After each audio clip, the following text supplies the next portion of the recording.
What going on YouTube? What going on YouTube, man? We about to watch some on Lil Jeff, man. Y'all make sure y'all locked in. Make sure y'all tapped in, man. Make sure y'all hit that like, comment, and subscribe to the channel, man. I'm tired of saying it, bro.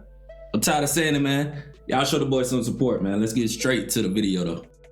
Hey look, Jeff and Z Money ain't go to heaven on my grandma. They went somewhere. Ooh, hey, I don't even want to tell you where they went. My homies can't go to heaven on my. We did too much to go to heaven. I know what my brother went.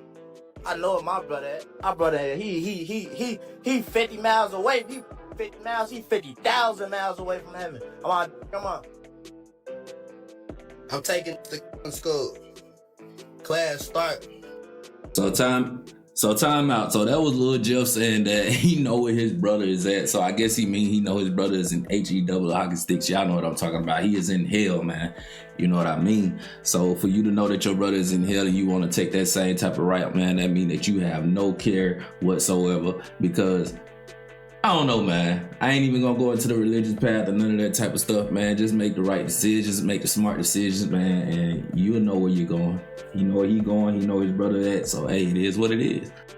Next week, you gotta at least have 2 bodies though. Coming with no, you ain't got shit. I can't work with no beginners. Oh, no, you can't get up. I'm gonna say when I came outside for real, I was like 18 type. So can you tell us like who introduced you to the street life? My brother. Your older brother, right? Yeah. Okay. And how was he showing you the ropes? Let me tell you, my crib got when I was like 14. I was some stupid.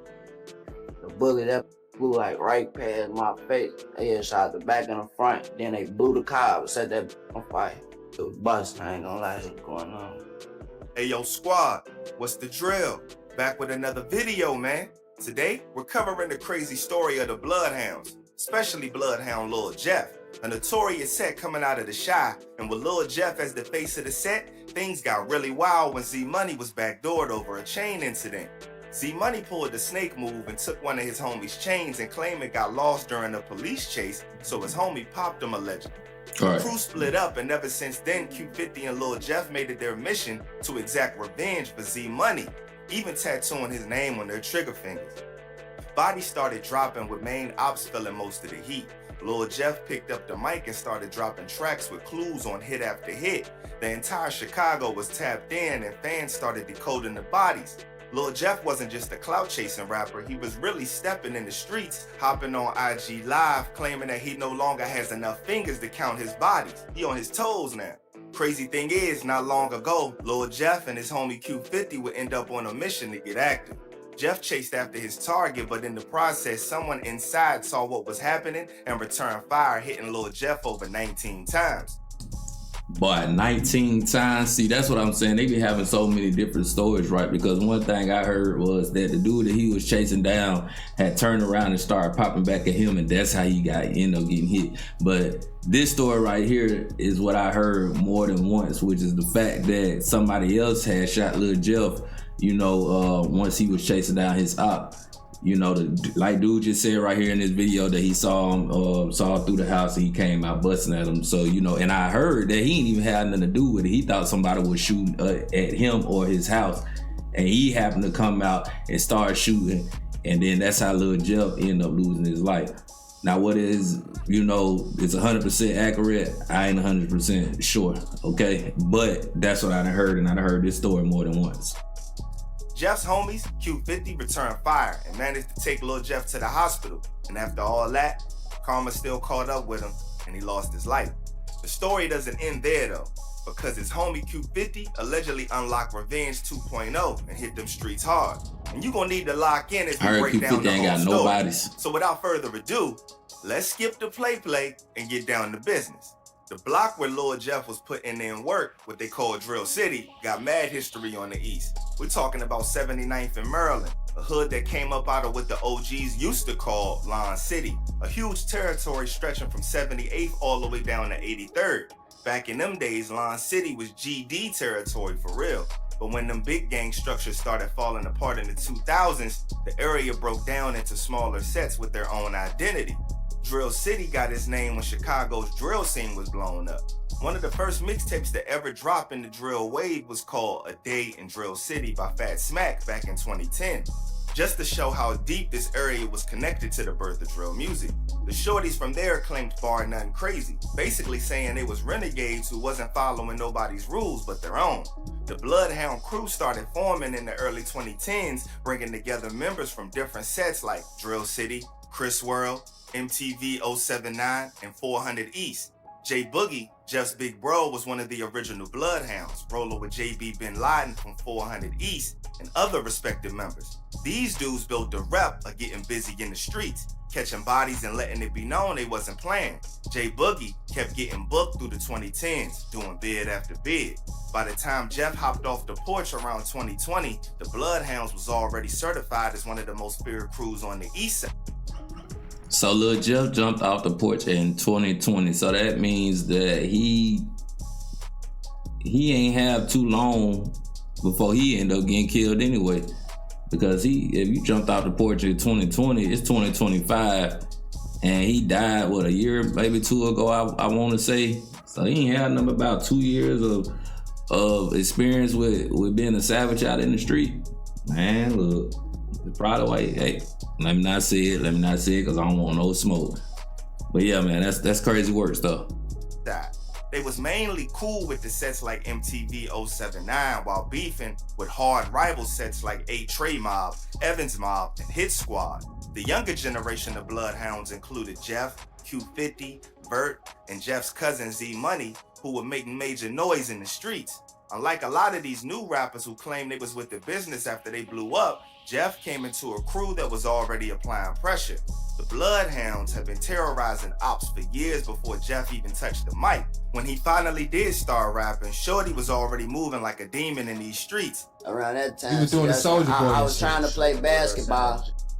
Real quick, so Lil Jeff died June of 2024. So he jumped off the porch in 2020. Well, he got down with the gang, I'm assuming.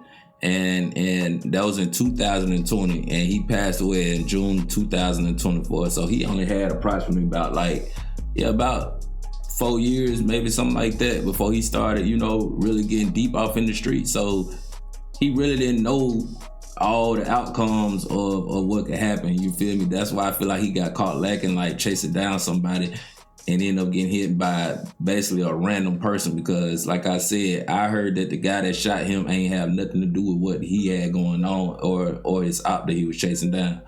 Yeah, man, that's crazy, man. But that's around the time I ain't make the varsity team. So at 16 was when I was realizing this shit real. I don't know what I'm gonna do. His big bro J Boogie was already deep in the game and put Jeff down with the Bloodhound crew. These wasn't just some random dudes who clicked up yesterday. Most of these fellas grew up together around 79th and Maryland in what they call Drill City. When DJ UTV asked who introduced him to the streets, Jeff kept it simple and said, my older brother. So can you tell us who introduced you to the street life? My brother. Your older brother, right? Yeah. Okay. And how was he showing you the ropes? Let me tell you, nigga. Once in them streets, Jeff wasn't playing no games. Shorty quickly got familiar with them blicks and earned his stripes. While Jeff was making a name for himself in the streets, he didn't start his rap career until late 2022. Unlike many who claim street cred for clout, Jeff entered the rap game already feared on the east side. His friend Vert was the one who pushed him to start recording. Jeff's first recorded track was Bloody Family with Jay, released in late 2022. The song established his connection to the Bloodhound crew and served as his introduction to Chicago's drill scene. This was quickly followed by solo tracks like Can't Beat Us and collaborations with Vert like I Love My Draco.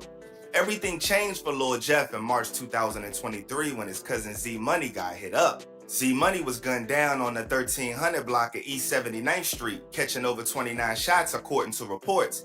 This hit different. Z Money was family, not just another homie from the block. The laws flipped the switch in Lil Jeff. Bro, they hit Lil Jeff 19 times, overkill, and then they hit his cousin 29 times, overkill, bro. That's crazy work, bro. Like 29 times, man. I think that's more than they hit on Young Dolph, ain't it?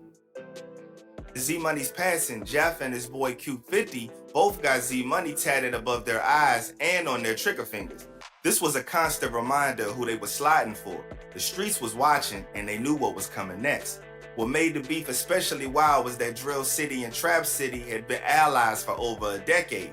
They used to be cool, but after Z-Money's passing, everything fell apart. What supposedly sparked this fallout was some drama over a chain. According to an interview with Trap City members, somebody from the Bloodhounds took a chain and then lied about it getting stolen during a police chase. Trap City folks say the whole beef popped off over some chain drama. That petty lick turned real serious real quick when Z-Money allegedly got caught lacking by his own people. Straight backdoored by dudes he used to call homies. That snake move lit the fuse on the war that turned former allies into deadly ops overnight. Everybody got a That was thing. my homie, man. Stole the chain, bro. That's who he chased down, I think, right there, the big dude. Was that South Jackson? Nah, brother. One of the other guys. This other one. Folks letting him wear the J. He come back like he got into a high speed of 12. Lying, saying he lost it. You know what I'm saying? Mhm. That's how they look. Yeah. The beef between the Bloodhounds and Trap City turned hot real quick. Jeff and his crew started applying serious pressure, especially on Rhodes Avenue between 66th and 68th Street, which was Trap City territory. In one of his tracks, Jeff bragged about shooting so much on Rhodes Avenue that their ops had to shut their trap down. Chicago police scanner reports confirmed numerous shootings in that area throughout 2023. The beef stretched beyond Chicago. Rumors circulated that Jeff and the Bloodhounds were doing contract hits in Milwaukee. Multiple songs reference Hidden for Paper in Milwaukee with lyrics about blood for hire. Some fans found photos of Jeff hanging in Milwaukee with gang members, and his social media showed him wearing the same outfit in Milwaukee as in Chicago music videos. While the Trap City beef was heating up, Jeff caught another problem with sets from Chicago's west side. A crew from an area called Jungle, BKN, allegedly robbed Jeff for some watches. Instead of letting it go, Jeff turned up the pressure. This situation hit different because one of Jeff's main homies, Vert, used to be cool with dudes from the Jungle. But after the watch incident, that relationship was done. By early 2023, rumors began circulating online that Bloodhound Lord Jeff was responsible for multiple murkings. Even DJ UTV acknowledged Jeff's notorious reputation during their interview. The host admitted he initially thought Jeff must be from the UK because the body count attached to his name seemed too high to be from a Chicago rapper. I thought you was some. Originally I thought you were a UK drill artist. From the UK is a dumbass shit, I tell you. You want to know? I'm gonna tell you right now why I thought you was from the UK. Cause they said Bloodhound Lil Jeff got 10 bodies. I said, okay, well he can't be in Iraq then. This, you feel me? In the UK. Eventually, he would claim to have 11 bodies, surpassing the notorious King Von. Jeff displayed an alarming knowledge of specific details that match crime scenes and police reports. One of Jeff's most chilling moments was during an Instagram live when he discussed starting a drill school. He declared that potential students needed to meet a minimum requirement. I'm taking just the class start next week. You gotta at least have 2 bodies though. You coming with you ain't got shit, I can't work with no beginners.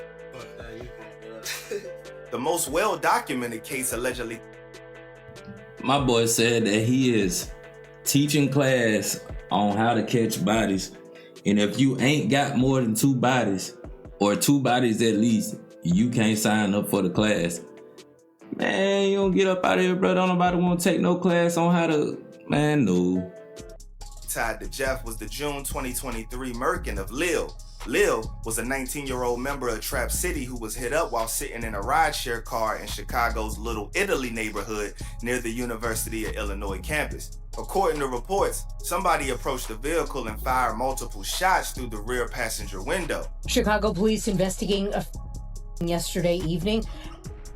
Jaleel Goins was pronounced dead at Rush University Medical Center. Chicago police play no and nearby games, residents tell us the incident began in the 1300 block of West Taylor Street, where Goins was a passenger in a rideshare and were... In multiple songs and social media posts, Jeff appeared to take credit for this act. In his track, Stretched, Jeff rapped about catching an op in a bowl, slang for fishbowl, referring to somebody getting caught lacking in untinted windows. In another song, he mentioned catching somebody in a lift, seemingly referencing rideshare services. After Lil's passing, Jeff and his crew began throwing up L's as a form of disrespect. You want that chain, He tried to run him. He tried to get in the car, pull off. We was right there. It ain't no middle. No, that just sound living. If you get snatched in such a mouth, we don't condone affection. Pay attention, I can show you. I can show you something. Pay attention, little boy. You know that. Can't stop rapping about the trench. They shot my cousin, but they killed him. Bustle, we trade, we was Spanish, but the only difference is that killed them. Another alleged victim was Pooh, who was taken out in April 2023, just weeks after Z Money's passing. Pooh was found hit up multiple times on the front lawn of his home. While this case remains unsolved, Jeff openly linked himself to this drill on social media. When asked online why people were laughing at Pooh's passing, Jeff commented that Pooh had been dissing Z Money. In his posthumously released song, In Your Home, Jeff described this situation with alarming precision, rapping about waiting outside somebody's home and catching them on their lawn. These details matched exactly what happened with the circumstances of Pooh's passing. Going out from the track, never cared, I ain't lying. Nigga never play with me, you can't name one time. Last nigga got chased all the way in his home. Perhaps the most shocking incident tied to Jeff was the January 2024 situation that claimed the lives of Monty and Lil Rob. After were all caught on a nearby surveillance camera. You can see both victims here on the left side of your screen. Here on the right side, a dark-colored SUV pulls up. Underneath the train tracks, at least one person can be seen running from the car, ambushing the then runs back into the SUV.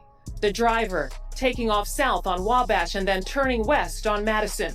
All of this happening right in the middle of the Loop lunch rush hour. The two Jungle BKM members were leaving Innovation's house. Bro, Chicago is such a nice, big, beautiful place, man. And I guess it's just too big for the amount of, you know what I'm saying, shooters out there, because it's like a game play out there. It's like a game out there, you know, when it comes to Chicago and them up and like, you know what I'm saying? Like, it's like they do it broad day, nighttime, you know, busy streets, slow streets, it don't matter. You will get caught lacking in Chicago if you own some. You feel me? But Chicago is a beautiful place, man. Don't let nobody tell you it ain't, because it is. High school during lunch when hitters exited from two vehicles and opened fire. The attack happened in broad daylight in one of Chicago's safest neighborhoods. Investigators say both teens were shot and killed Friday afternoon near Wabash and Washington Streets as they left school with a group of friends. The teens were students at CPS Charter School Innovations High School. While never charged, Jeff dropped numerous hints implicating himself. Shit will start happening. Y'all know this by now. I went black for like a week, and poof. Where you were? Gotta go. After that one, I came back. Poof. Long live stuff. In February 2024, he released the song which contained bars about making people scream "ah" after he hit them up, and walking into the lid store to buy 2 hats, and having people that didn't get a chance to run. Now he on the floor looking like a bitch. Just walked in list for 2 hats. Rich stepping on blood, niggas know how I get. Jeff's alleged body count grew even further with the claims of his involvement in the November 2023 double homie of D Money and Lil Deuce. The pair were hit inside a car on the 8300 block of South Dorchester. In his emoji system tracking hits, Jeff appeared to reference D Money and Lil Deuce with a crown. By May 2024, Jeff claimed to have taken his 11th life, allegedly taking out baby KD from 8 Trey Mob. In an Instagram live shortly after KD's passing, Jeff stated that he was now on his toes because he could no longer count his hits on his fingers. Play this, y'all know. I'm on my toes. We got his soul. I wanna bust his soul. Don't play with him. He want nigga, yeah. Shit ain't free. That shit ain't. I'm gonna bust it. But that shit is 11. You're gonna be 8 and I'm gonna scan your scary ass to hell. Jeff's method of keeping track of his alleged hits was particularly disturbing. He used a system of emojis in his social media posts, with each emoji representing a different hit. In one infamous post, he included 10 different emojis with a caption referencing King Von lyrics, leading fans to decode each symbol as a specific person he claimed to have murked. His life ended on June 8, 2024, though, in a shootout on South Rose Avenue. the same street he claimed to shoot up in his music. Surveillance footage captured the entire incident, showing Jeff jumping out of the car with Q50 and other Bloodhound members. Jeff, wearing a black Nike Tech hoodie, rushes ahead with a strap, chasing a man who runs up porch steps and into a house. As Jeff tries to follow him inside, just as he described doing to others in his songs, someone opened fire from inside. Jeff is hit multiple times and thrown backward. Q50 and another hitter return fire while Jeff lies on the ground. According to reports, Jeff was hit 19 times with 58 shell casings found at the scene. Q50 and another member managed to get Jeff's body to the hospital, but it was too late. His funeral took place on June 22nd, 2024. The streets of Chicago ain't been the same since Jeff's passing.